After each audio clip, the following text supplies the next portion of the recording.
Бүгін мастер-класс. Мынандай керемет формада дайын болды.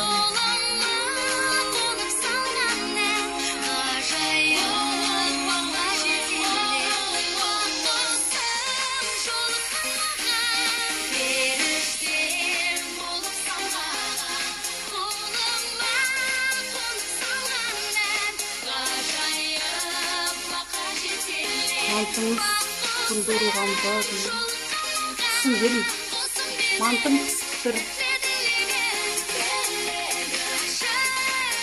Бізде мынандай әдемілеп өрілген мантылар. Енді мастер-класс өтіп жатырмыз. Менің оқытушым әзірге өзінің білгенімен түйіп жатыр.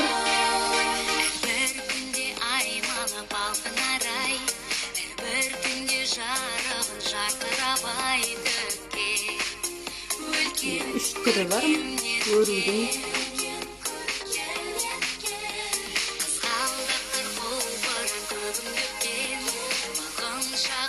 Дәмін көрдік, әдемі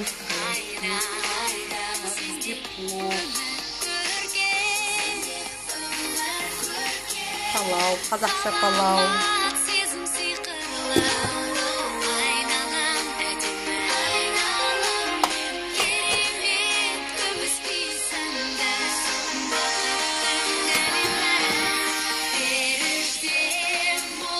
Цыпляты табака.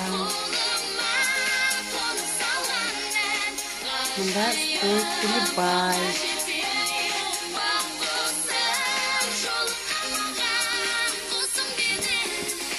Бізде енді қазір бауырсақ болады келесі. Бауырсағымыз енді көтеріліп жатыр. Мастер-класстың соңы бауырсақпен бітеді, құдай қаласа.